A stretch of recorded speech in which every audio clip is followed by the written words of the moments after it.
Am I the a-hole stories? First story is titled, Am I the a-hole for telling my husband I'll go back to work if he doesn't give me 50% of his earnings? I'm currently a stay-at-home mom. I never wanted to be one, but when I had my kid, it broke my heart when I could barely spend time with her due to my work. I wanted at least one parent to be with her while she grows up. He wanted the same too. So, I decided to quit my job. I had some savings, I could manage for a while. He told me he'd support us well. I was earning thrice as much as him, and our lifestyle would take a temporary hit, but we wouldn't be in trouble. When we both were working, we mostly split the chores 50-50, but now it became 100 me, and 0 him. I was taking care of the baby, the house, groceries, taxes, walking the dog, cleaning and watering, maintenance, etc. I was beyond exhausted. I asked him for help occasionally and he made a big show of doing it, said I'm not going to work anyway, so I should be doing all of this by myself with no help from him. I agree that I should be doing a lot, but not everything? He would act like he was a benevolent God if he washed one dish, and it was getting on my nerves. He wanted me to cook what he wanted whenever he wanted, learn to cook new things for him when he felt like it, to do his laundry and clean up after him constantly, which pissed me off. I also realized I was still paying for most of the household expenses from my savings, and he was barely contributing anything. So, I told him that he's treating me like trash, like a live-in maid, and I can't take being ignored and expected to serve him constantly. He told me this is what a stay-at-home mom should do. So, I told him that unless he gives me 50% of his salary for household expenses and baby expenses and contributes at home at least 25%, I will go back to work. He threw a huge fit about it, and I called up my old job, who had been dying to have me back, and set up an interview, a formality honestly, they will take me back with no questions asked. He's sulking, saying I should be home with the baby. I'd rather continue to earn and come home to the baby than act as his butler. Am I the a-hole? I really don't know. Now for the top comments. Not the a-hole. Go back to work. He's awful. You'll need your income for the divorce and sadly, you'll end up paying him alimony because you make so much more. Yep. Go back to work and let him know he can start doing all the cooking and cleaning. I wonder if she can divorce him before starting her job back to avoid this. This man deserves nothing from her. Edit.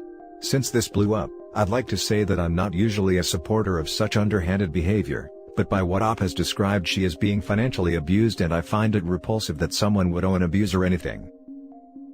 Not the a-hole. Why isn't he a stay-at-home father if you earn so much more than him? You're not just his free live-in maid. You actually pay for it. It makes absolutely zero sense. He told me he enjoys doing his job and would get depressed if he left it. I did suggest it to him, but he said his mental health would be affected so I agreed to quit instead. So, he decided that something he thought would be bad for his mental health to do, he'd go out of his way to make more difficult and stressful for you. Then he leaves you without money. Then he makes demands like you having to cook whatever he feels like.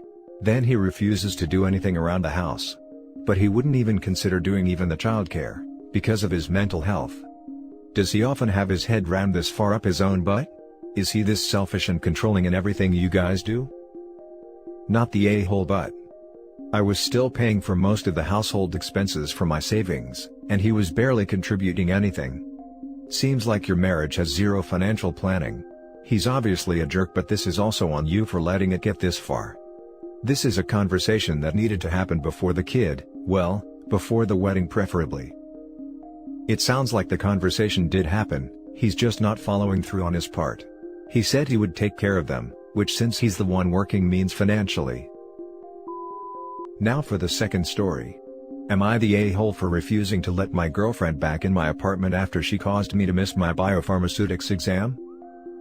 I, 23 male, am currently studying pharmacology and it's incredibly difficult with the unbelievable stress with the upcoming exams with little time to prepare.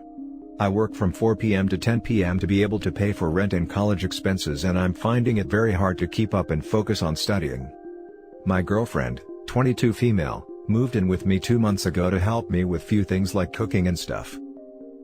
I've been studying like crazy lately, I have no time to go out, I'm torn between work and college and my girlfriend has been complaining about me being dedicated and focusing on my exams. I made it very clear that this is a critical point in my life and I've put off any plans for later, She told me that she felt that she was being ignored and alone most of the time, even though I told her this was only temporary, but she doesn't seem to get it.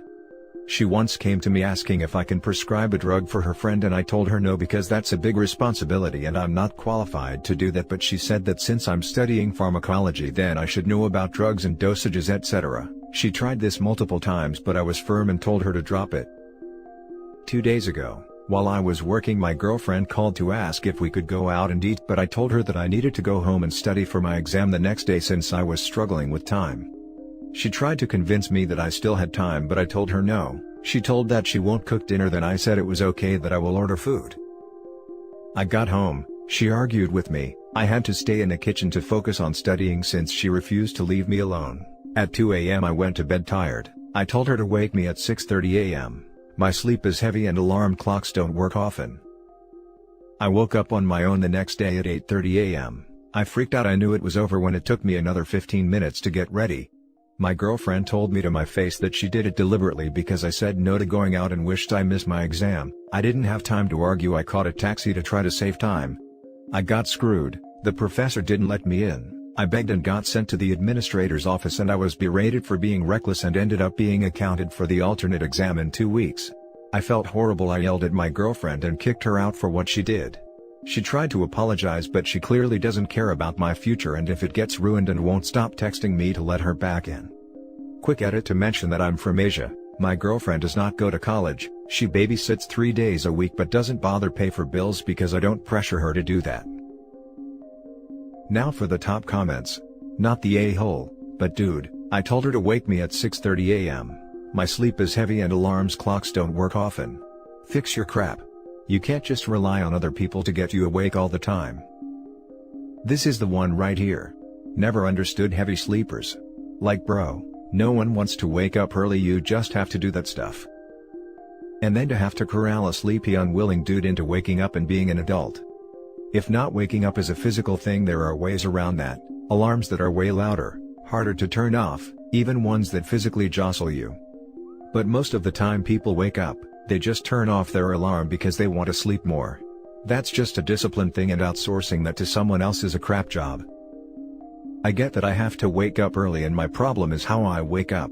I fall asleep fast but have difficulty waking up even with an alarm. One of my friends once threw a pillow at me after he got fed up with trying to wake me up, and it's got worse now with having to work and stay till 2 to 3 a.m. studying. 6 in the morning is when I'm in deep sleep if I go to bed late. Everyone sucks here. It is ridiculous that you relied on someone else to be your alarm clock. It is no one else's fault you missed your exam but yours. You cannot blame your girlfriend, or anyone, that you did not take basic responsibility for your own life. You are not a little kitty. Your girlfriend is not your mom. Everyone sucks here but a softie. Yes. Learn from this. Things like your exams will never be as important to other people as they are to you. I agree with your judgment on soft everyone sucks here. Though would counter that it would be as important to the right people. That's probably a good way to judge who you should and shouldn't invest time in. I mean, it sounds like you want the best of both worlds. You expect your girlfriend to take care of you and wake you up at 6:30 a.m. while offering her no emotional support or doing any typical boyfriend things. You don't have a lot of time, which is fine, but it doesn't sound like you value her at all. No one doesn't have a few hours a week to make their partner feel special. Also, what is up with men not knowing about alarms? Like, I don't care how much I trust someone, if I absolutely have to be somewhere, I am setting my alarm? My boyfriend expects this of me and gets so irrationally angry when I occasionally forget? You're the a-hole for that. It's no one's fault but your own that you missed your exam. Now for the last story. This one is updated, so stick to the end. Update: am I the a-hole for talking back to family members after they keep rubbing it in my face the fact that I got pregnant early and a single mom? Original post. I live in a country where extended families living under one roof is common. My daughter, 3 female, and I, 23 female, are currently living with my grandmother, an uncle, and aunt, with husband and 2 kids. The reason why I haven't moved out yet is because of my grandmother. I have a high-paying stable job and can move out anytime, but my uncle, the eldest who's paying for the bills as well, pleaded for me to stay with my grandmother. She's 89 and I take care of her as well. Yesterday, I got into a fight with my aunt because I confronted her about them not buying fruits for their mother. I can do it myself, but because I have a sickly daughter, I won't risk going out. My grandmother receives a monthly stipend from the government and my aunt manages the finances. I don't touch even a single cent of that stipend. I buy my own groceries but also includes my grandmother.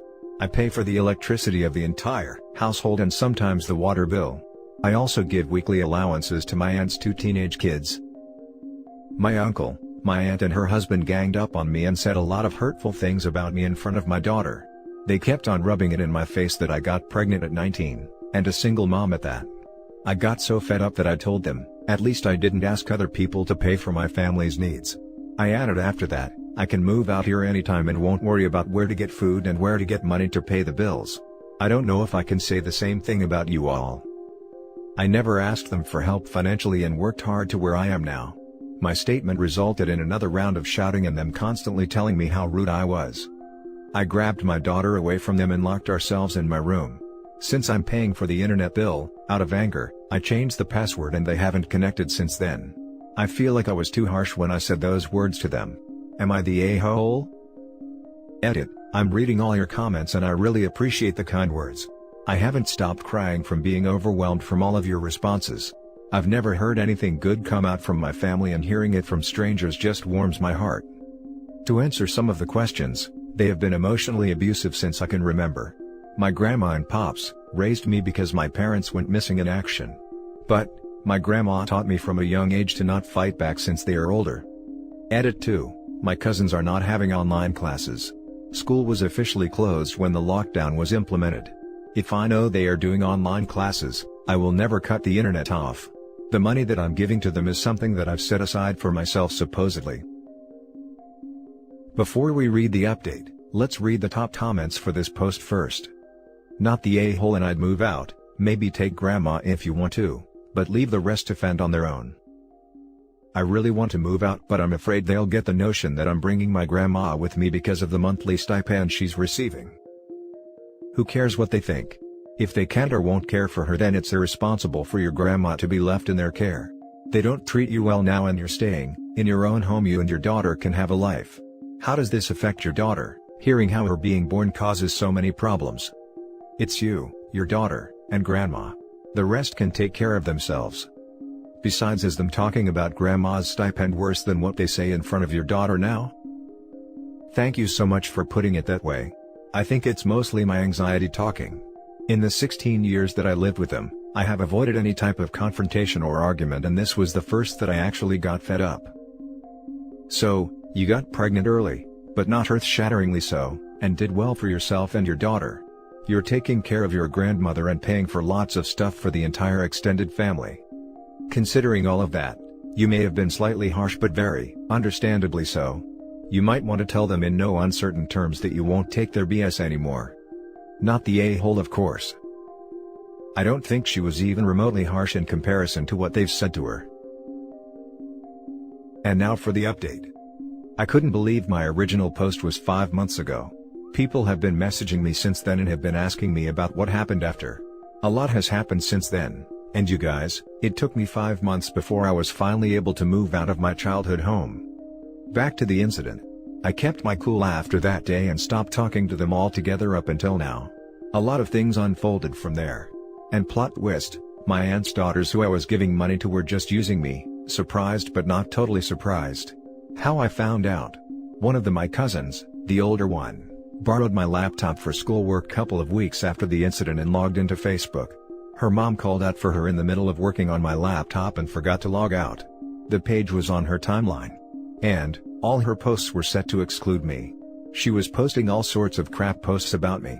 Telling all her Facebook friends about how I was using my grandmother's money to buy all sorts of stuff, how I was physically and emotionally abusing them, how I was such a W for being a single mom. I got pregnant at 19 and I'm 24 now. All my other cousins, not living with us, chimed in and all this time I was wondering why no one was talking to me anymore. I pretended I didn't see it and acted normal even though I wanted to confront them about it. But what I did was stop giving them allowances. I worked extra hard over the past 5 months, endured the nasty comments they tell me from time to time, and was able to come up with enough money to add up to my savings and I bought my first studio condo unit. I had a long talk with my grandmother that involved lots of tears and snot but in the end, she decided to stay with her children. My daughter and I moved in 2 weeks ago with only 3 boxes of clothes and toys and my PC setup. I was emotional because I finally had the courage to get out of there, breaking the cycle of emotional and physical abuse. I also just want to say I was never the a-hole. I should have known that from the start. I'm all settled in my new home right now, with my 4-year-old and a puppy, something I wanted ever since I was a kid. I've also started to paint and play video games again. Stuff I stopped doing for years. And I also just want to say thank you to all the kind words from my original post. Your kind words had a huge positive impact on me. Too long didn't read. I'm happy now. And that's it for this video, guys. If you have thoughts to share, leave a comment below. Don't forget to hit like and subscribe if you like this content. I'll catch you in the next one. Good day, everyone.